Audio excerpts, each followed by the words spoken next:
Good evening, everyone, and welcome to this Spectre Live event. I'm David McNally. I'm one of the editors of Spectre Journal, and it really is my privilege to welcome you to what I think is going to be both a fascinating and really deeply informative discussion tonight on the uprising in China, roots, nature, and trajectory of the resistance.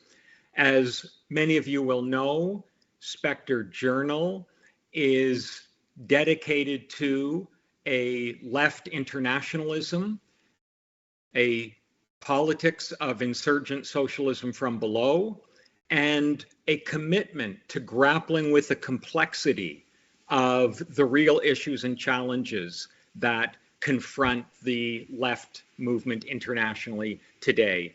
As always, we're delighted to be partnering with our hosts, Haymarket Books, for this event. I don't think I need to tell any of you either that they are a preeminent radical publisher in the English language today. Now, the events that we've seen in recent weeks in China represent a truly momentous wave of social protest. But they have also been greeted with a significant degree of confusion and indeed sometimes even hostility by sections of the left. And so Spectre, partnering with Haymarket, has felt that it's extraordinarily important to begin to actually analyze the nature of the social protest movements, their direction, dynamics, and the challenges that they face today. And we've got four truly important and insightful commentators. I'm going to introduce them briefly now. After that, I will simply be calling on them at different points in the discussion. Eli Friedman teaches in the Department of International and Comparative Labor at Cornell University. He is the author of The Urbanization of People, The Politics of Development, Labor Markets, and Schooling in the Chinese City. He is also the co-editor of The China Question, Toward Left Perspectives, published earlier this year by Verso Books. Rayhan Asat is a Uyghur human rights advocate and Tom and Andy Bernstein Fellow at Yale Law School. Since 2020, she has led a public campaign for the release of her brother, Ekpar Asat, who has been held in the Xinjiang internment camp system since 2016, and on behalf of the Uyghurs and other ethnic minorities in China. Stephanie Wang is assistant professor in the Gender and Sexuality Studies Department at Sarah Lawrence University. She is the author of Unfinished Revolution, an overview of 3 decades of LGBT activism in China, and Made in China Journal. Tobita Chow is the director of Justice is Global. He was a key leader in bringing Moral Mondays to Illinois, served as chair of the board of directors of the People's Lobby, and has led trainings on the global economy and globalization on 3 continents. He holds a master's degree in philosophy from the University of Chicago and a master's degree in divinity from the Lutheran School of Theology in Chicago. Let me extend a warm greeting and really profound thanks to all 4 of you. I'm looking forward to learning an enormous amount from our conversation. So let's really start with some of the most rudimentary issues that are raised at the moment. We've been witnessing this really exceptional wave of protests throughout China. What do you see as the root causes of the uprising? And who do you identify as the principal social groups that have come out in protest? Stephanie, could we start with you? Sure. Thank you, David, for the question. So I think I would say the root cause for this particular uprising during this COVID lockdown is a sense of collective fear and trauma and grief. So we've definitely witnessed like ongoing protests, either workers' protests or LGBT protests or feminist advocacy, since the 1990s. But none of these events are collective in the sense that they inspire the kind of collective fear of Chinese people, right? Because either the workers' rights, disability communities, ethnic minorities, they are considered the minority in China, and they're not necessarily minority in population, but in terms of power, right? Because power is structured in Chinese society in a very top-down manner. So these marginalized people are, really much differentiated by their access to resource and power. So, and secondly, I think the particular naming of the grievances of the previous, mass protests, it does not resonate with many people. And for example, with the feminist and LGBT activism I'm most familiar with, even through decades of localization, telling our own stories, it's still very hard to garner public support. And on the other hand, we have the Chinese state actively using the kind of nationalist narratives to stigmatize movements, saying that they are instigated by imperialist foreign forces. So, and not to mention that these movements itself, they intend to challenge the system in place. For example, market exploitation, patriarchy, heteronormativity, ableism, etc. So we are seeing that 3 years of COVID lockdown really expose this very flawed system to ordinary Chinese people, and especially to lower to middle class citizens. These groups, they have held on to a very meritocratic and individualistic mindsets on social justice issues.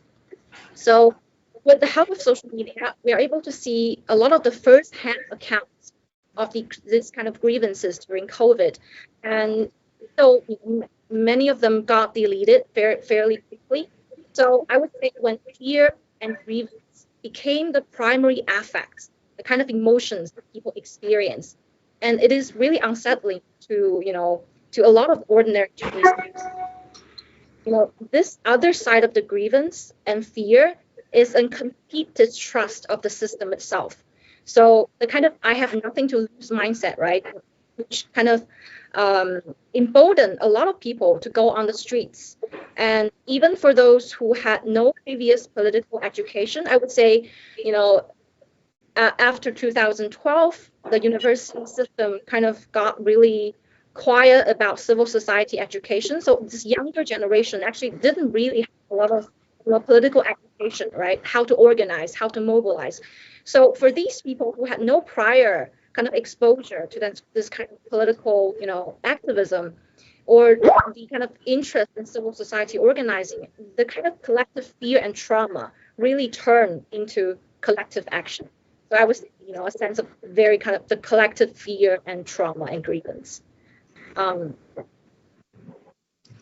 you. Oh, there's another question about who came out in the protest, Absolutely. right?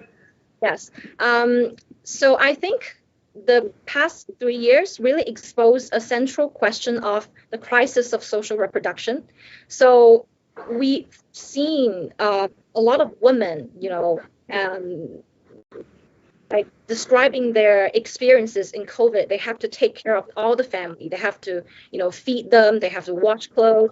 So there's a lot of incidences, and actually globally, there's a rising level of domestic abuse, domestic violence, and the rates of divorce rates are going up very high in the past 3 years. So we witnessed a lot of women and queer people actually came out in a protest. And actually, some of them actually led the actions of this kind of civil disobedience. So, so that has to do with, with middle-class women, right? They have, they have to take on the shoulder of the domestic chore without, because they couldn't hire someone, especially, of lower class or from the rural region, to do the work for themselves. So they feel they have to they kind of face the reality of gender equality, like kind of within the households once they couldn't really hire someone to do those work.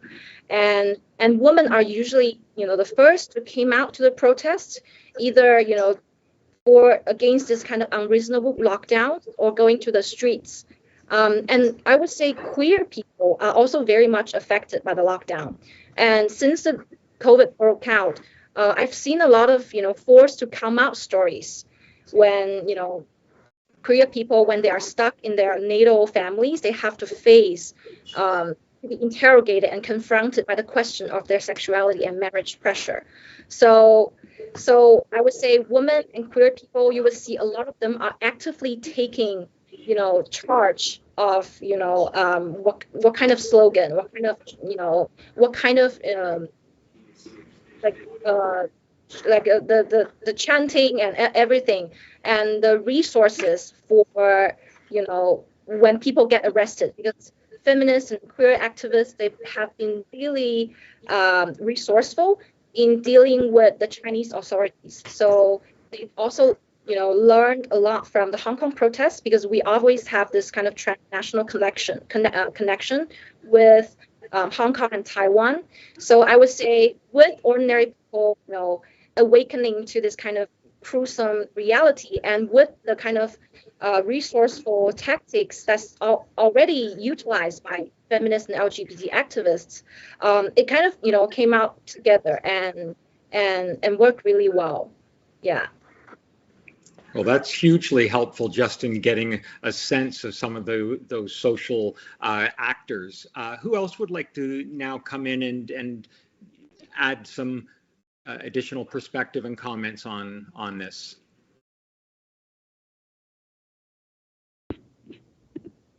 Okay. Well, I'm happy. Great. I think, as Stephanie said, I do believe that there has been, what's been bubbling up over the past few years is that people's freedom and liberty have been taken away by the Chinese government during its COVID control. But if we were to really interrogate the matter, what happened is a tragedy that took place in the capital city of Urumqi that caused at least 10 Uyghurs. So I actually participated in one of those vigils that took place here in England. And I remember giving it was a very spontaneous speech, and I talked about this beautiful solidarity between Uyghurs and Han. And I said, thank you for showing up for the Uyghurs. And the speaker following me said, it doesn't matter who are the victims. We don't know the ethnicity of the victims. There's almost this kind of reductionism that took place, in my view. That's how I felt. And I said, no, the ethnicity do matter. Who are the victims do matter. I think we have this long tradition of saying the victims' names, like all this truly matters. And it matters from three perspectives. One, it's from the perspective of the perpetrator who has successfully isolated an ethnic group, in this case, the Uyghur people in the Xinjiang region, who has been subdued in these concentration camps for years, and the majority have not had any understanding, even if they did have understanding as to the scale of their atrocities, but they remain as bystanders, or in some ways maybe implicitly endorse the Chinese government's atrocity by looking away. Second, it matters to the victims, and I say that to victims of not only the victims who we lost during this tragedy, but also the Uyghur people themselves, because over the past several years of ongoing atrocities, the Uyghur people felt like we're very much our pain is invisible. We lost so much hope as to potentially seeing a sea change as to government's response, or because of the collective effort of the international community, maybe the Chinese government would be deterred and release people.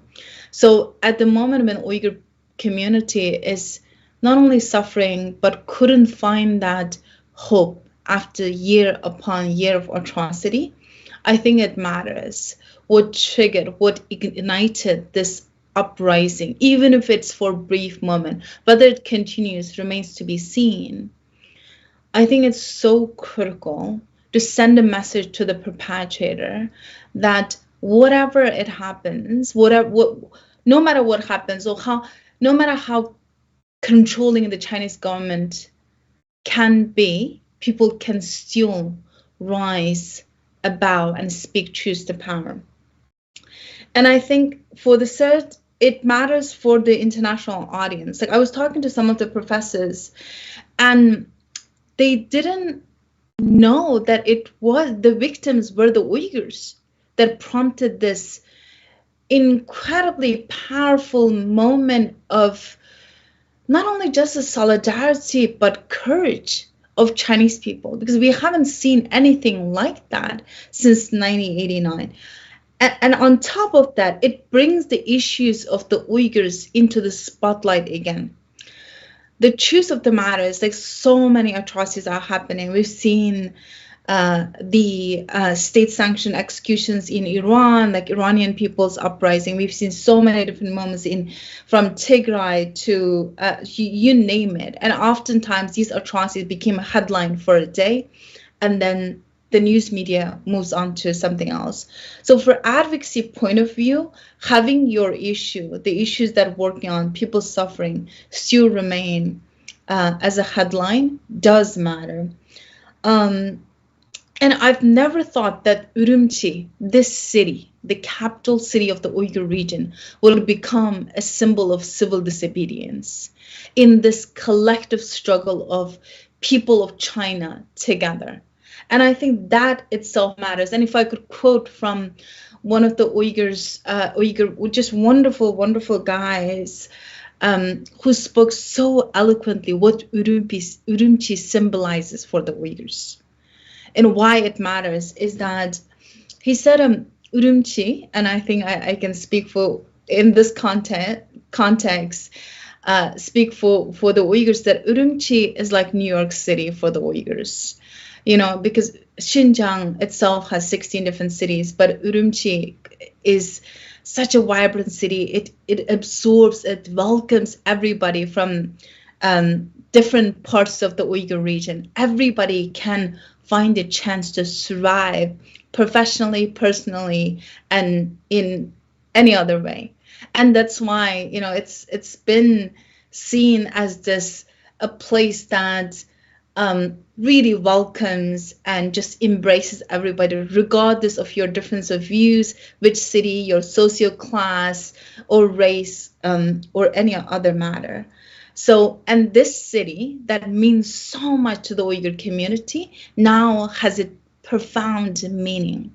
And precisely because of this reason, when in Shanghai, people suddenly, so spontaneously, found that Urumqi Road in Shanghai, because some of the streets are named after particular cities, and Urumqi, there was a street that named after Urumqi.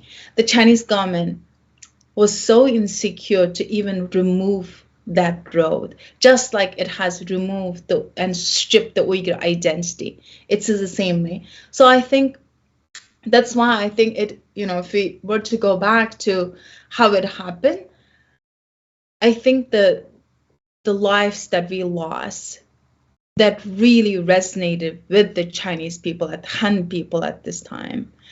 And I do want to highlight one thing.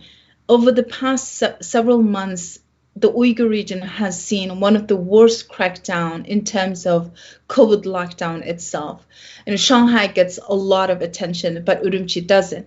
You know, because this is a region is almost became synonymous with concentration camps. So who cares about a less degree of another crackdown? So those are reality that Uyghur community has to navigate. So so that's why, like, I am really emphasizing like why it happened, And I think over the past few years, like Han people would look at the Uyghur atrocities and say, well, that doesn't concern us. A lot of them became benefactors of that system and that oppression. Like, this is a similar perpetuation of oppression that we've seen in many other cities, if you look at the civil rights movement and so forth.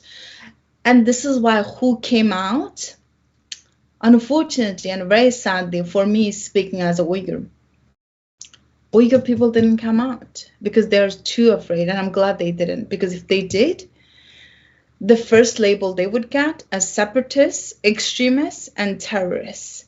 And they would be the first one who would be sentenced. And in fact, we have seen state media that if somebody even likes what happened or any news about this issue in particular, the tragedy in Urumqi, then they would be sentenced. So, but I would say it's an uprising that people from all walks of life really joined together this time. It was very spontaneous. It was this sort of completely unplanned. In some ways, it's very inspiring moment of solidarity between people. So I'll say this much for now and continue the discussion. Thanks.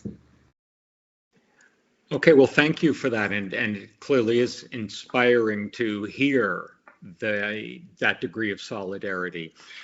Perhaps what we can now do is explore a little bit further the nature of the demands that people were making and what links these demands. What do they share in the way in which they begin to raise a kind of critique of the status quo situation? So, Toby, might I ask you to start us off on that? Sure. I would say, I mean, the clearest unifying demand was an end to the zero COVID policies, an end to these extremely strict lockdowns and these like never-ending mandatory PCR tests and these other aspects of the zero COVID policy that were like extremely disruptive to day-to-day life. I think it's important to get clear on how extreme the zero COVID policies were. This gets like confusing coming from the US, where like we associate like opposition to so-called lockdowns with right-wing elements here in the US.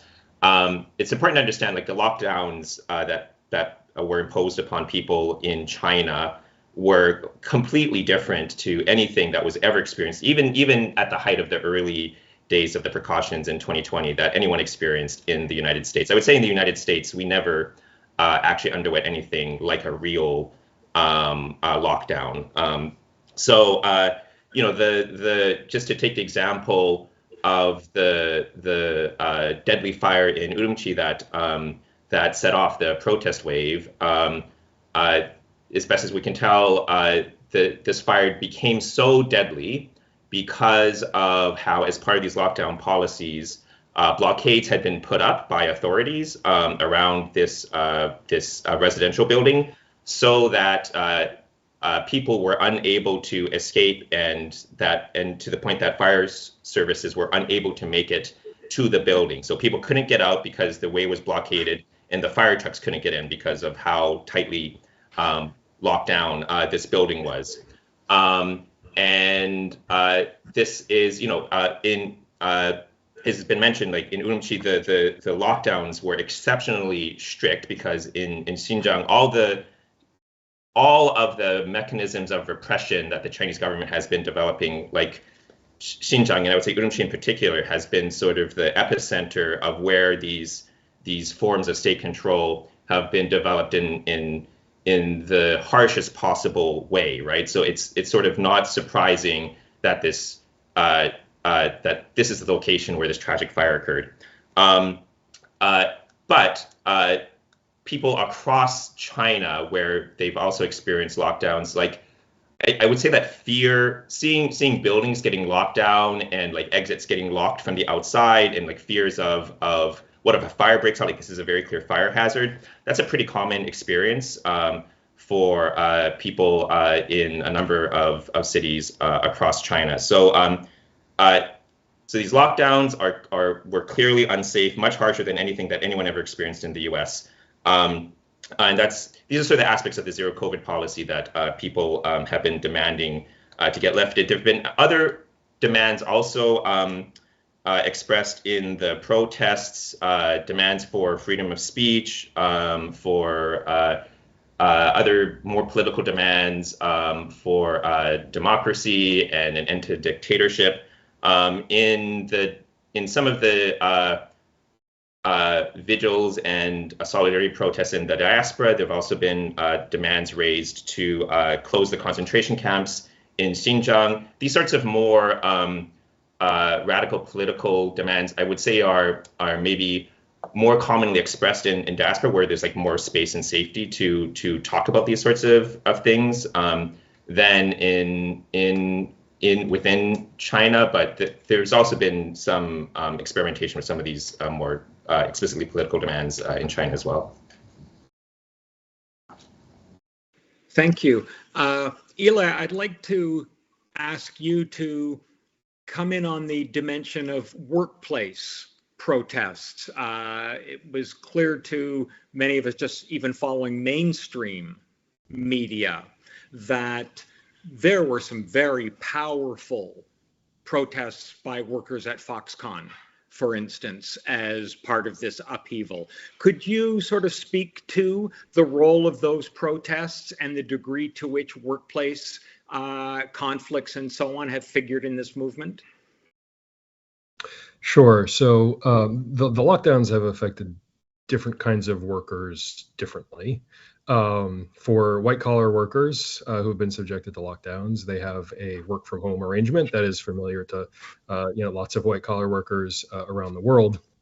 And that engenders all kinds of other problems. And we've already heard from Stephanie about increasing domestic violence, around intensified crisis of social reproduction. And those are things that I think are maybe the easiest for people outside of China to associate with somewhat, that we all felt some of that pressure around, around childcare, around elder care, et cetera.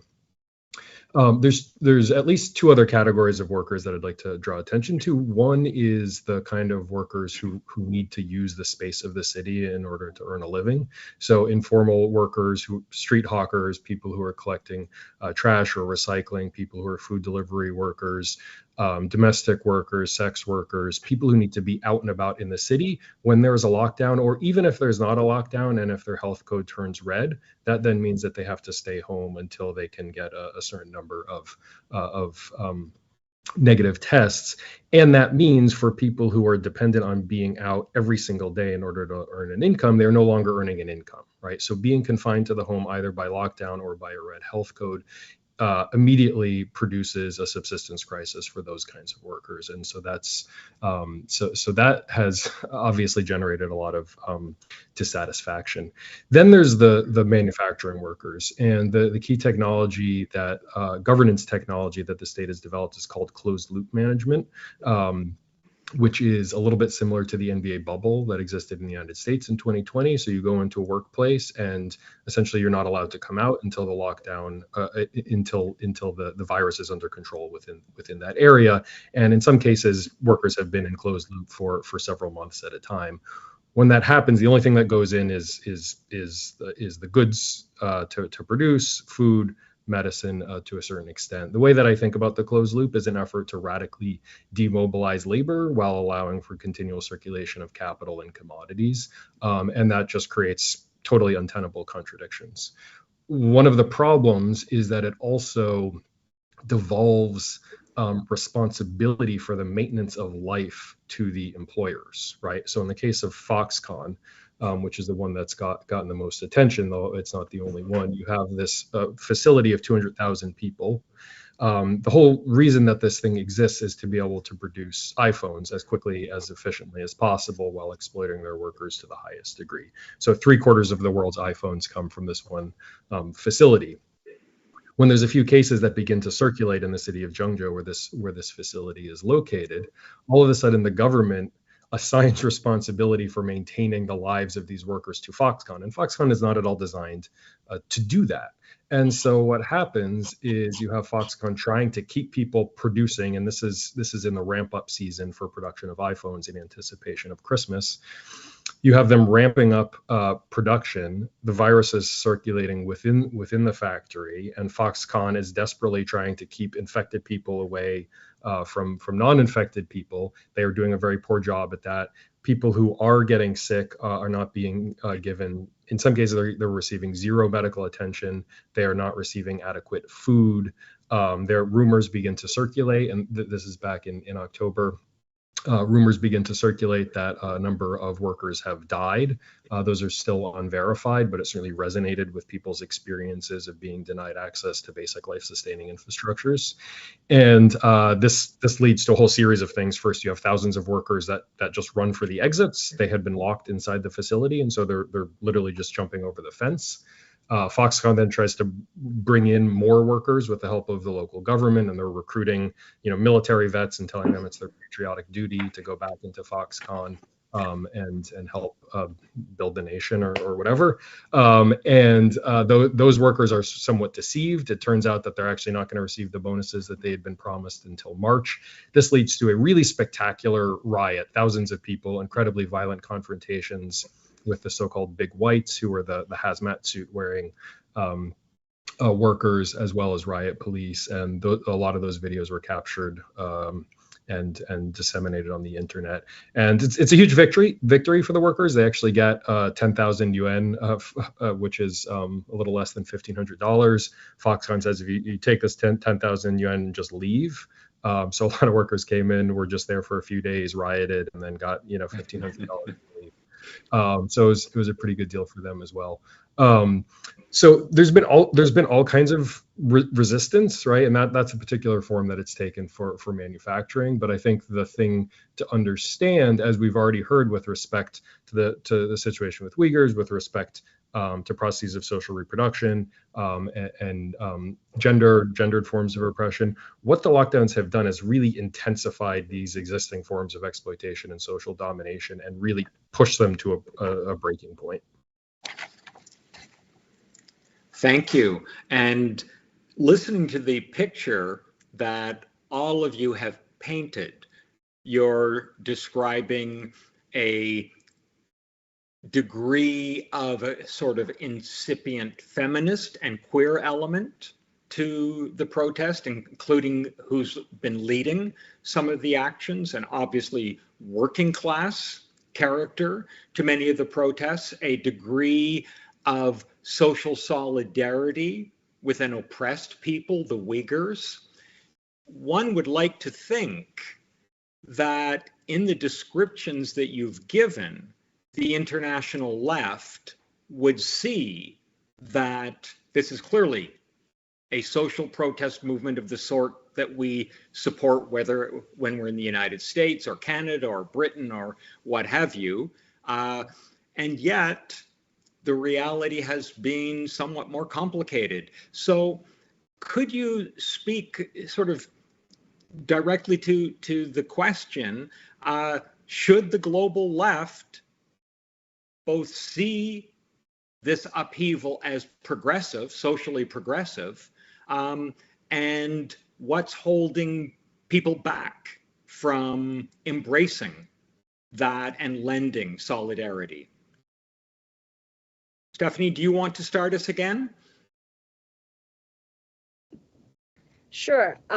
So what I've been observing is that a lot of Hong Kong people, they are reluctant to support, many of them are kind of reluctant to support the ongoing protests in China, which I completely understand, because when the movement erupted in Hong Kong, the Chinese government used a lot of nationalistic rhetorics to kind of,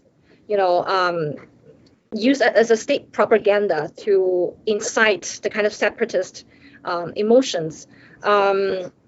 So which I think is a shame that these kinds of hostility exists in the like two movements. But I would say that a lot of the people on the left see Chinese people still in a very monolithic view. Sometimes they just view Chinese people as equivalent to the Chinese government, or they see Chinese people as this individualist, meritocratic, group, which is very inaccurate. So in the past, movements, especially the movements, umbrella movement and anti-extradition bill amendment movement in Hong Kong, a lot of activists in China actually support and show signs of support to activists in Hong Kong. And there are like ongoing solidarity kind of connection between these activist groups. And one of my friends, Sophia Huang Xueqing, is actually and other friend Wang Jianbing, they are being detained and arrested by the Chinese government. And Sophia wrote what she witnessed in Hong Kong in 2019 and was detained for months. And now they are detained again and they're facing criminal charges.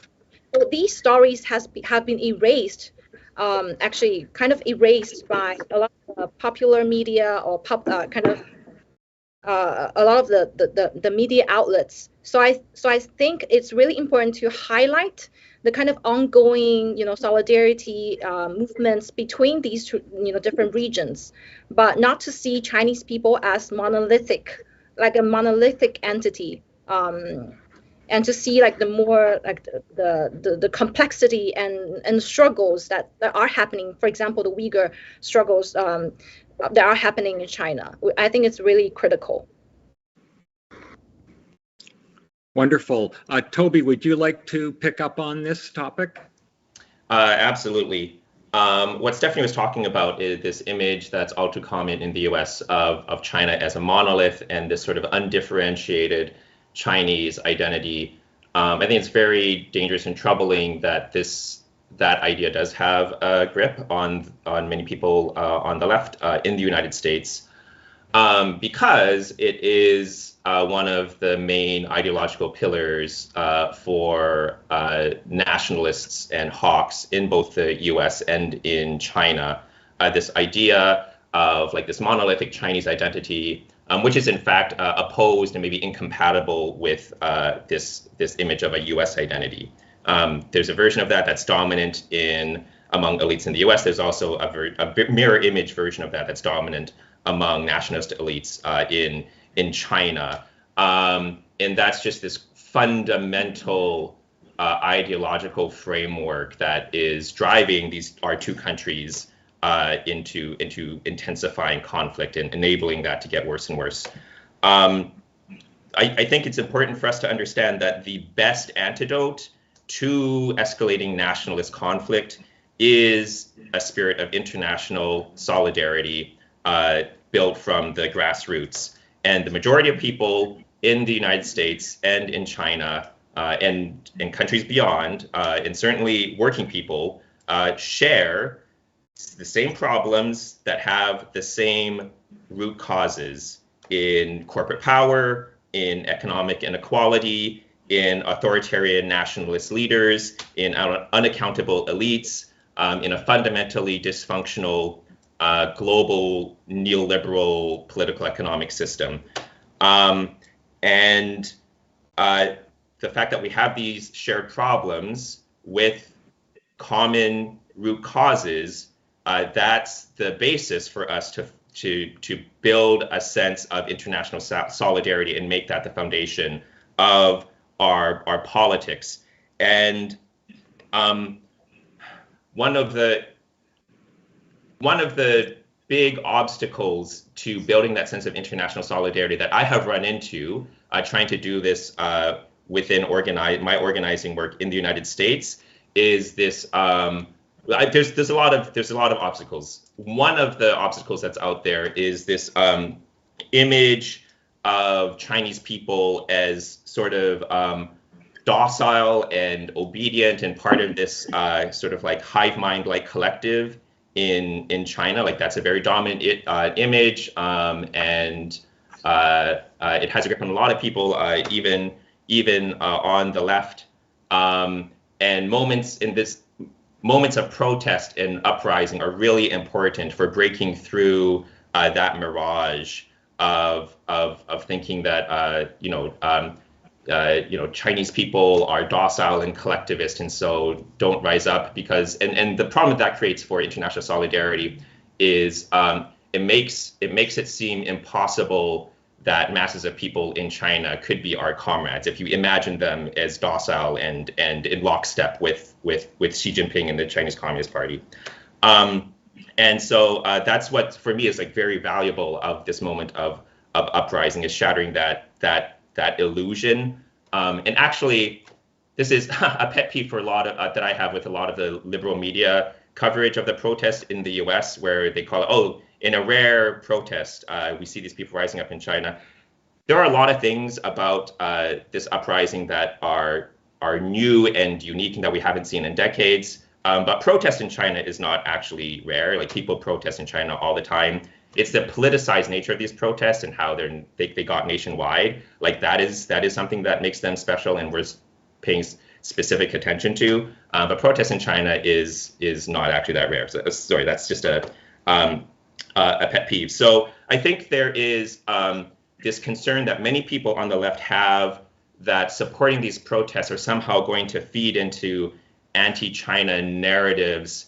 And I would just like flip that on its head and say this is an opportunity to build a spirit of international solidarity. And that's our most powerful tool on the left to counter these anti-China narratives that nationalist elites in the United States are trying to impose upon us. There are other narratives that also are some places on the fringes on the left, like this idea. I saw some on like social media, these claims that somehow the protests were being instigated by the CIA or something. I just think that's nuts. I'm not gonna. I want to dismiss that very quickly. But yeah, those are some of the obstacles I see to left solidarity. Yeah. Okay, thank you. Rayhan, could you speak to the importance of international solidarity from the standpoint of the work that you have been doing in solidarity with the struggle of the Uyghur people against the oppression that they experience from the Chinese state? I think you're still muted.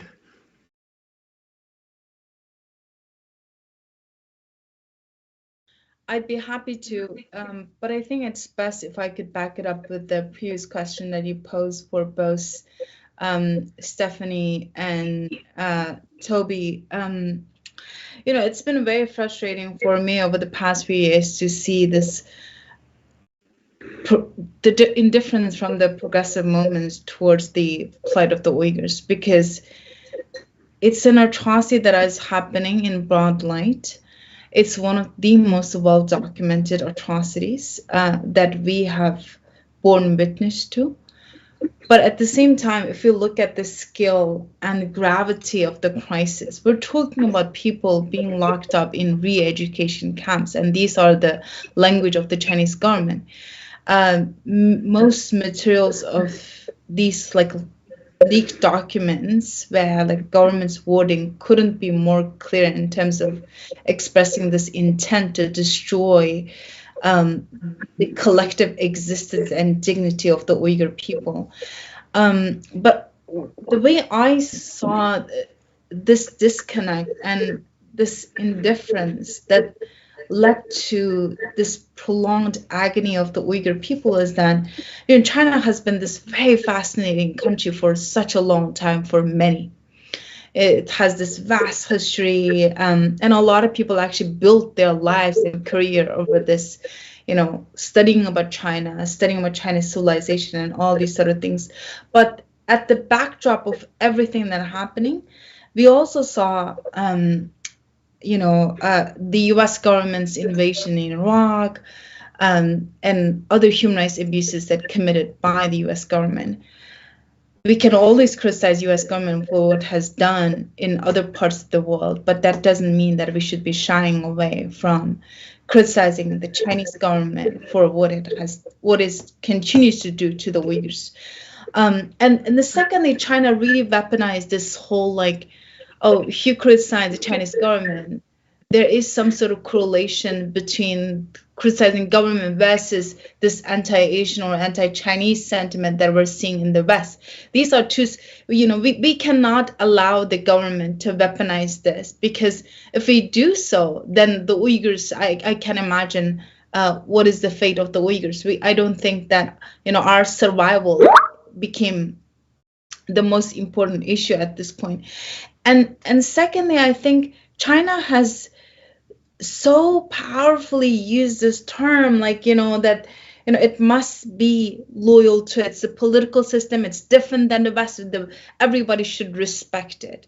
We can respect China's political governance if it is serving the interests of the population, but there are times we wouldn't, when it is committing genocide and crimes against humanity. So I've seen so much of this. It's just unfathomable situation of just allowing this atrocity to continue, when I've seen so much solidarity from the left on other issues that often even politicize, whether it's Palestinian issues or when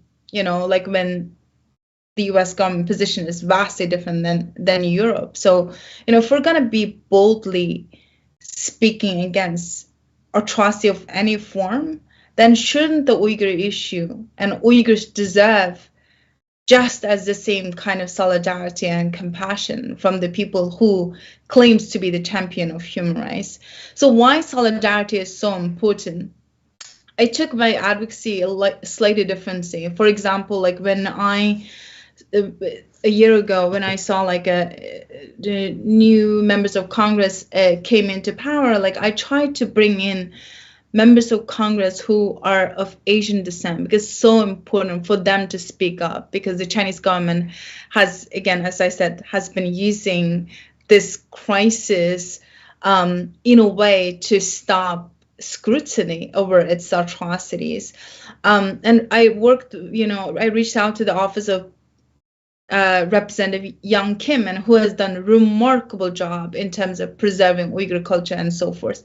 And I also introduced the Uyghur issue at institutions like Harvard, because the Chinese government has been using this Harvard data to say that, look, everybody, actually, according to Harvard's survey, the Chinese Communist Party is favored by 70% or something. So if that is the case, then institutions, elite institutions such as Harvard, should speak up. And then there was a wonderful piece in Cornell, actually, by a Han scholar who said, "Are the Chinese the whites of the West?" And that piece, very well written, really sparked so much conversation, to the point that even Global Times ended up writing an op-ed trying to rebuke the piece, to say, no, those are two different issues, but it is the same issue. We have, I think the situation that we're witnessing right now is that in China, especially in the Uyghur region, is some form of apartheid, where Han citizen would get different kinds of treatment than Uyghurs. Every time somebody passes through security, they would be flagged, and they're always worried, would they be the next victim to be sent to the camps? When you're living in that constant agony of life, and these are I'm speaking of people who are outside of the camp, they're not even inside of the camp, so you can only imagine how much control the state exerts over people in the camps. So this is why I think solidarity is important, and I tried not. There are a lot of another issue that Uyghur cause, somehow people who have spoken so critically are more on the right, but that doesn't mean that we have people like Senator Chris Coons of Delaware, Menendez. So many senators did speak up, except they were not as loud. So that's why I think I chose a very different kinds of advocacy. And in one of the letters that I petitioned, and now it got covered in The Guardian, one of the biggest signatories was the Asian American Association. And once we were able to get them, and it kind of like trickled down to Chinese American or Chinese Student Association. So we start to see this rippling effect of solidarity. But to get there, it took a lot of effort, because I just heard recently from one of the Oxford student organization that they have been trying to organize a Uyghur event, but they're always worried, like one of their students who serves on the board is Chinese, so they don't want to get him into trouble. That is very disheartening to me. Here in institutions like Oxford, Yale, or Harvard, we want to organize an event where like the children of political elites in China study can carry the message that Oxford, Harvard, and Yale, these institutions do care about the plight of the Uyghurs, yet we're afraid. And the Chinese government even can silence speech in a free world should really terrify us all. With that, I think it's incredibly important when I saw there was a vigil at Oxford, and people who spoke at those vigil are students themselves. Some of them were careful to mask, not to reveal their identity.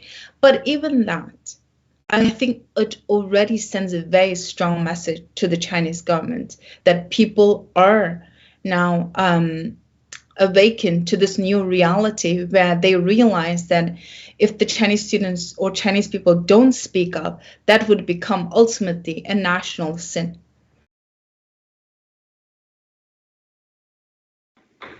Thank you. We're going to move into some of the questions that have been posed in the chat in a few minutes. But before we do, Eli, I wonder if you could offer a few reflections on what you see as the prospects for this wave of struggle. From what you've described, it's clearly had some victories. Do you think that we're looking at a sort of revival of popular protest and popular resistance in China? Is this perhaps a kind of inflection point? Yeah, so there's the question of the large-scale nationwide protests that we saw in November. That is over and is unlikely to be revived anytime soon. The repressive capacity of the state is just overwhelming, and they clearly have made a decision to repress. So it's already been rolled out. There's people who've been sent to jail. I think we do need to be in solidarity with the folks who are in jail, and we need to continue to demand their release. So that particular form, I think, is unlikely to persist. But as we've already heard from a couple of speakers, there is a lot of protest that happens in China all the time. And in fact, there's a resource that I recommend checking out called the China Dissent Monitor. And one of the things that they showed is that there was a big uptick in protest actually even before everything that happened in November. So going back to September, you can begin to see the number of protests against lockdowns beginning to rise. They're small and isolated, but they're happening. And then you have the big sort of conflagration that happens in November. So I think we'll continue to see all kinds of protests. Zero COVID is over, I think, dramatically and somewhat catastrophically so. The state has not invested in the healthcare infrastructure that's going to be necessary to save lots of lives. So truly, we've already seen protests by medical students who've been forced to do extra work in hospitals for less pay, and it's non-voluntary, and I think those kinds of things will continue. In terms of thinking about the more politicized aspects, because Toby, I agree with what Toby said. The thing that is unique about these protests is not that there are protests in China, but it's the politicization and it's the specific targeting of policies from the central government. So in terms of thinking about how that develops, one of the things that I think is really important and maybe important for viewers is to think specifically about the diaspora and the role that overseas Chinese people are playing. I, as a professor, frequently encounter Chinese students, and I've just been blown away by the huge leap that has happened in political consciousness among Chinese students just in the past few months and in the past year. In terms of thinking about, to reference your earlier question about international left solidarity, this is a very concrete place where I think we can engage, because the politics behind this movement are still amorphous, right? And you can even see this in the protests themselves, where there's all kinds of different slogans, right? So you do have people singing the Internationale, which was great and exciting for me, but you also have people singing the national anthem. You have people chanting "Give me liberty" or "Give me death." It's a whole kind of range of political orientations. It's very difficult to articulate those within China right now for all sorts of reasons. I'm sure that people are doing it in sort of in safe and offline spaces to some extent, but there's just a lot more space for the diaspora to do that. And so I think one of the roles that those of us outside of the country can play is to help facilitate those kinds of conversations and say, what kind of politics, what are the real grievances here, right? And what kind of politics can adequately respond to those kinds of grievances. So I do think that in terms of thinking about the prospects, that's going to be a really important point moving forward. Thank you. I'm going to the chat now, and Eli, I'm going to come back to you shortly because I know you don't have a lot more time with us because of other commitments.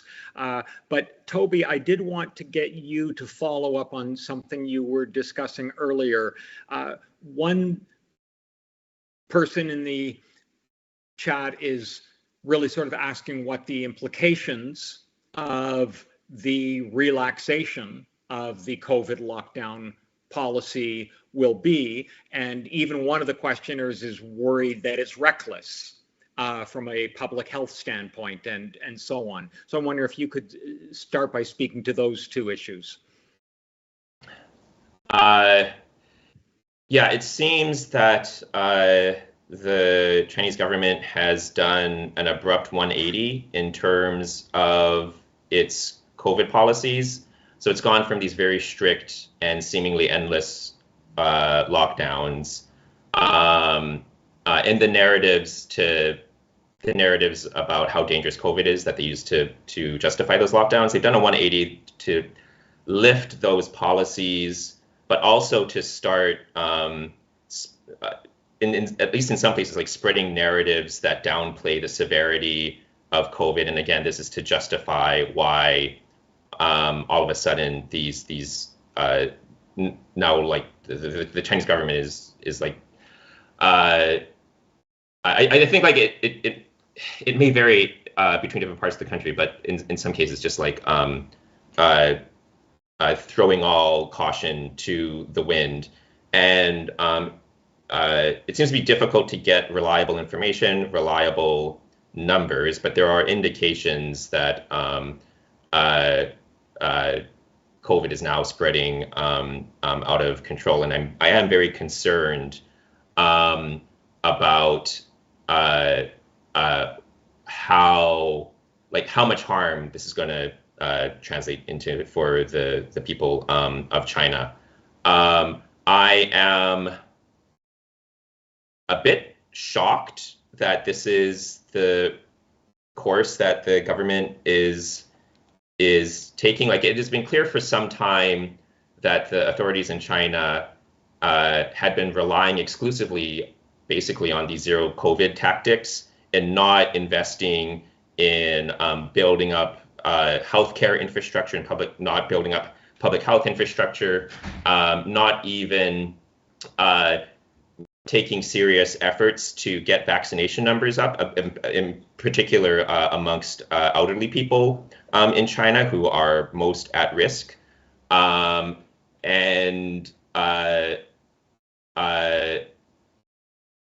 Yeah, one might have imagined that they would look at the zero COVID protests like, okay, we need to wind down the zero COVID policy. Let's take some time to put in place some of these other public health measures that will allow us to sort of roll back the zero COVID policies. But instead, they did this very abrupt 180 that, I find like very concerning.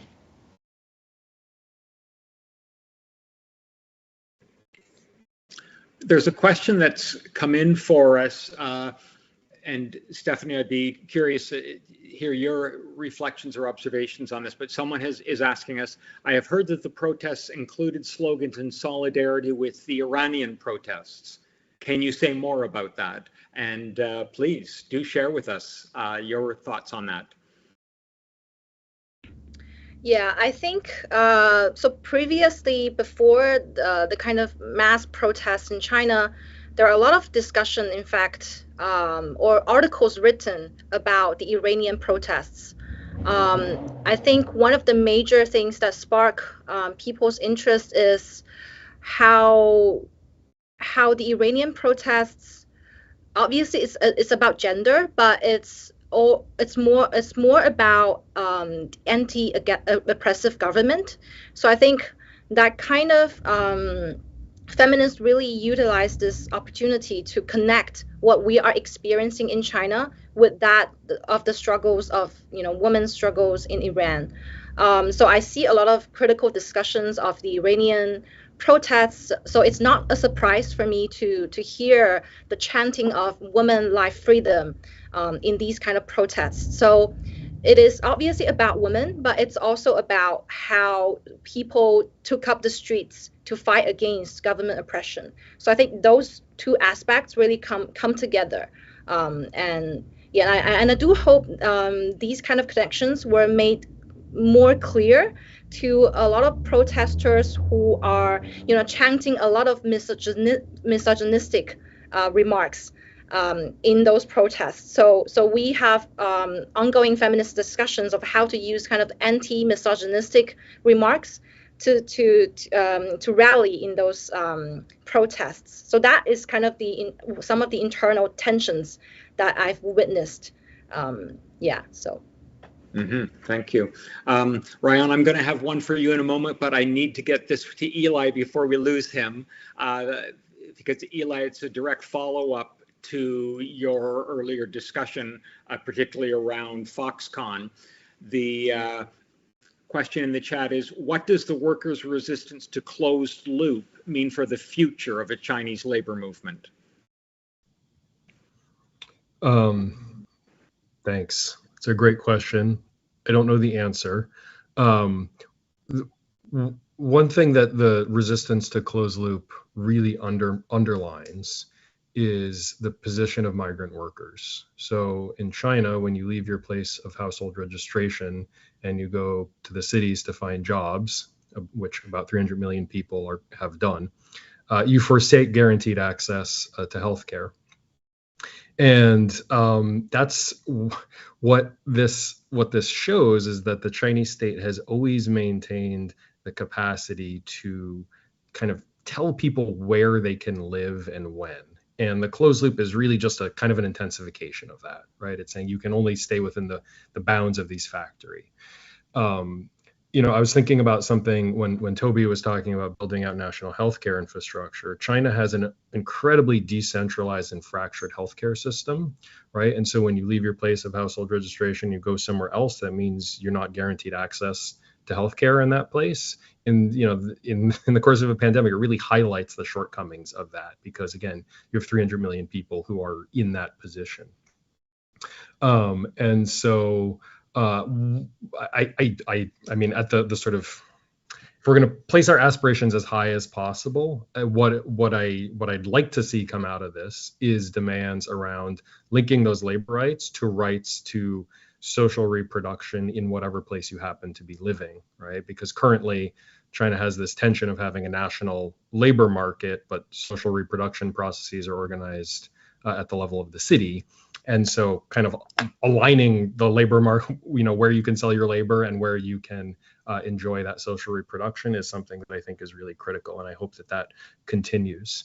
More concretely, in terms of what's happening in the workplace, if those more politicized demands don't emerge out of this, we have seen, it feels like a reduction in the number of labor conflicts that have happened over the last few years. It's very hard to get reliable numbers. This may just be that internet censorship has gotten better. But for a while in the 2000s and early to mid 2010s, every few months there was one of these big events where, you had thousands of workers on strike or rioting or something like that. And it felt like there was a diminishment of that. It's certainly under conditions of COVID. That's not really surprising.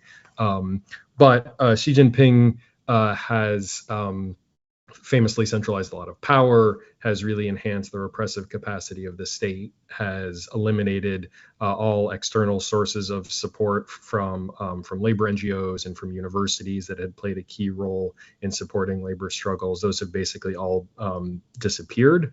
So this could potentially herald the beginning of more of that, of a return to what we saw happening in the 2010s.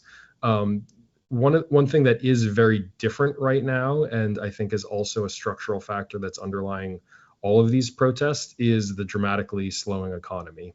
And this is something that the Chinese state has not had to deal with for the past 30 years, when growth has been averaging, 8% or what have you for a very long time. Growth is slowing. That has been, of course, accelerated by zero COVID. And for both rural to urban migrant workers, this is a problem, but also increasingly for middle class urban youth, for university students. They are extremely concerned about their future prospects, and unemployment rates for college graduates are quite high.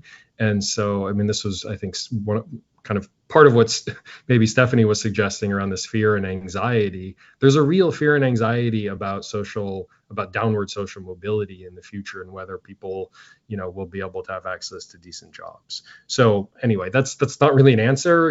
We can't look into the crystal ball and know how things are going to develop precisely, but those are some of the dynamics that I see playing out in the years to come. And I do just want to apologize to everybody that I'm going to have to leave a few minutes early. No worries, and thank you, Eli, and I'll be thanking you in your absence at the end of our discussion. Ryan, we've got two different questions that I think really speak to some of the issues that you were raising earlier. So let me ask you about both sides of it.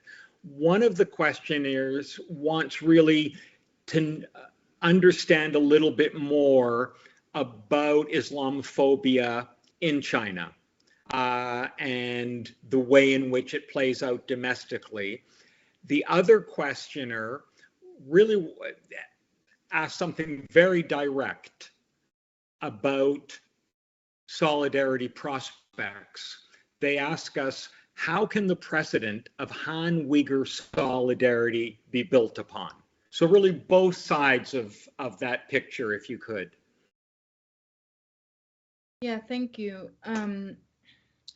So the way the Islamophobia comes into context when concerning the Uyghurs is that, for years Uyghurs were very much exoticized in China. So that's one way to put it. So and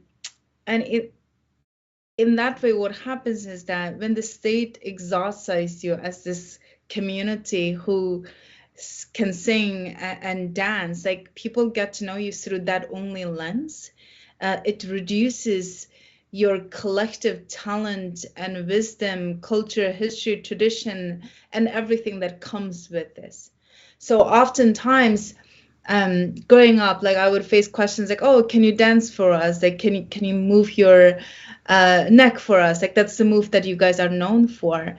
And I was very much perplexed and almost insulted by that kind of like asking me to do something to show who I am. Like, you can, I'm more than happy to introduce my beautiful, glorious culture to you through intellectual discussions, through introducing you to my language and culture, but not just like, showcasing whether I could dance or sing to prove that I'm Uyghur. So that's how like that kind of discrimination happened.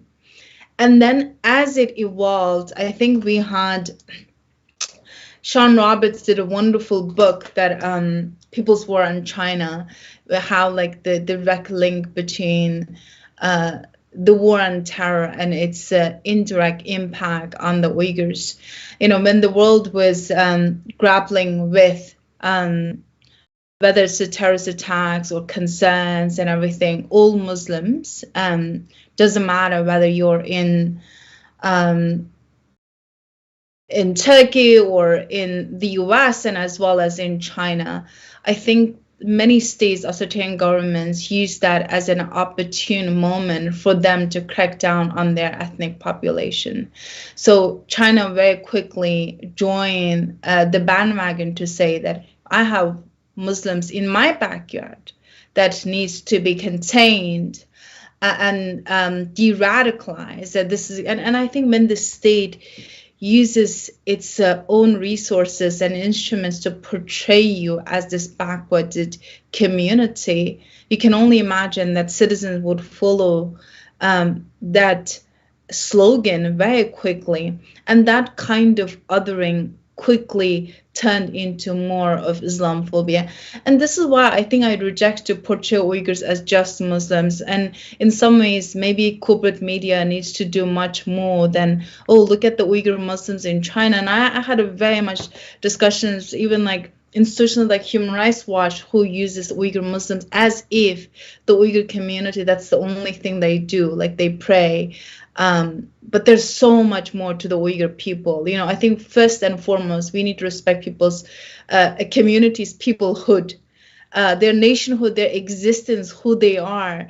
And then we can go down to other categories, talk about, oh, because of their religion, this is a religious persecution, or this ethno-national persecution, there's so much more. But then the headline always the Uyghur Muslims, and I think that does not help. In one of the plane crash, I think it was a Malaysia plane crash happened. A lot of people died, but in that, like a lot of Chinese tourists too. And one of the passengers was Uyghurs. When the Chinese media was reporting on that, the first thing like, oh, there's a Uyghur, could be terrorist. That is how the state media portrayed that incident. So you can only imagine when the state broadcasts Uyghurs as terrorists using their own machinery, the citizens would be alarmed with you, and that's how they are introduced to you as a community. And I think that is incredibly dangerous, and that led to what we know now. And in terms of Han-Uyghur solidarity, is it possible and how we're going to see it? I actually in the past few days, I ask very simple questions. Like I wrote in Chinese and I asked, like, dear friends, could you please explain to me, are you as a Han person endorse the government's policy in Xinjiang after learning about what's happening? And it received over close to 400 comments. The overwhelming vast majority denounced the Chinese government's re-education policies. And they said, I don't want to be part of this system. And I think that gave me a lot of hope. I think Stephanie had a really important comment that I've seen it also within the Uyghur diaspora community. Given that over the years of silence of the Han majority, and when I think similar conversation also took place among the Uyghurs. Like, is this a real, genuine solidarity towards us? Or is this about just COVID because it affects them? Oh, like, you know, fire is something that, you know, we could all think of. That's something we could conceive. Like, it could happen to them. But concentration camps or re-education camps wouldn't necessarily happen to the Han majority, who is seen as this upper class versus you are the.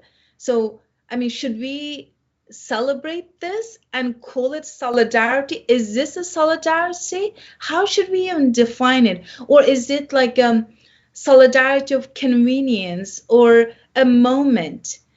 And I think these are good discussions to have, and I'm glad that Uyghur community is asking. But I took the position that I don't think we can even afford to question it. That was my immediate response. But as I interrogate this matter more, I'm like, we should question it. I think it is important we understand and get to the bottom of it so that we can really understand what is the root cause. how do we form a real solidarity between the Han and Uyghurs?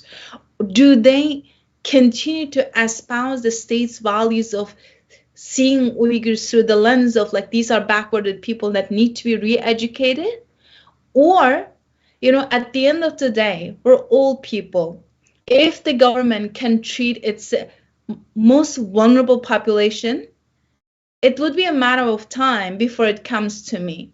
Professor, I think I'm forgetting his, I'm going to mispronounce his last name, so I want to make sure. In The Atlantic, he wrote this really good piece about sometimes it's either Professor Jeff Wasserstone wrote a piece, and I think it was a really good piece in terms of explaining sometimes it takes a celebrity to really alarm what's happening. We've seen in the case of like Peng Shuai, when a star tennis player disappeared, like everybody, international community, everybody's. Sometimes it just takes a common man for people to really realize that, this could happen to them too. So I'm hoping that this is a conversation that starts now, but we can't also be too patient at this point. Like Uyghur community, this is like 7 years into this crisis, and my family, my own brother is suffering, and so is my parents. And during the COVID lockdown in the past few months, I've seen not only the women who, many people who are in a vulnerable situation are potentially being abused, but I also saw this very spike in mental health problems within the Uyghur community too. I have known cases of people committing suicide, and I couldn't disclose their names out of concern for their family members, but these are real things that have happened. And I think this is why it's really important that solidarity not only comes from the Han people, but also from the universities to really provide an opportunity for collective discussions between Uyghur students and Han students. And dare I say, there would be very few Uyghur students in this university. Over the past few years, Uyghurs can't even get a passport to leave China and study. This is why I truly believe that universities need to play more role. And I think we should encourage the Chinese government that, just as Han students can study and excel and thrive in American campuses, Uyghur students also belong to these campuses as well.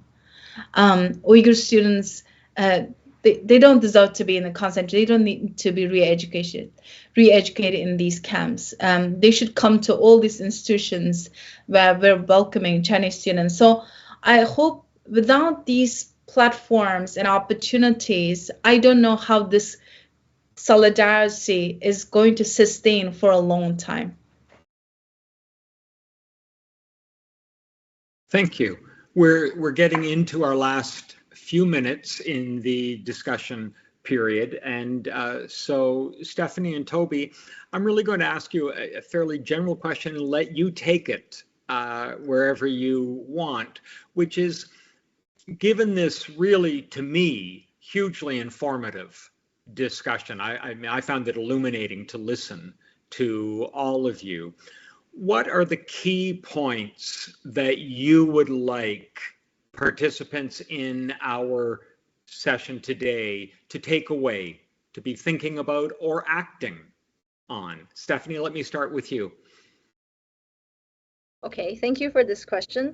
Before responding to David, I think I want to, comment on what Rayhan has just said about Han-Uyghur solidarity. I think one of the most critical issues about censorship, the cultural reduction and the otherization is happening in China, partly because the state uses the state propaganda to portray the Uyghurs as, a specific group of people. But then at the same time, it erases the kind of sufferings that atrocities that Uyghur people are experiencing in China. So a lot of Chinese people actually have no idea of what is happening. So I think having the conversation and also educating people of what is happening in Xinjiang is really important, but that also poses a lot of risk to, activists who are, spreading this kind of information. So I think what Eli has just said, Chinese diaspora, Asian diaspora, we can do more in spreading this,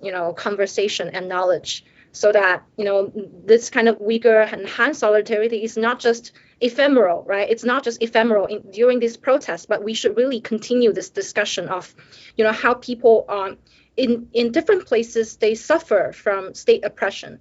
So Uyghur is one population, and I would suggest, women and LGBT queer people in general, they are also, having their own difficulties.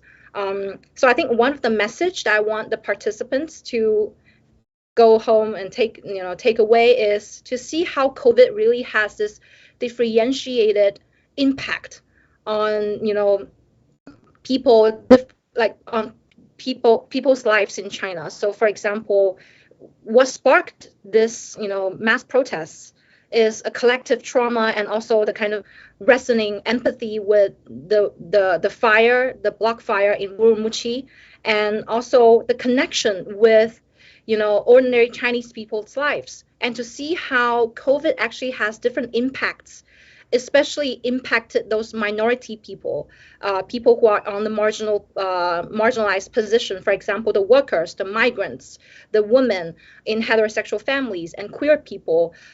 So I think this has to be, discussed more, so that we know it's not just about, so we can see the complexity about this situation.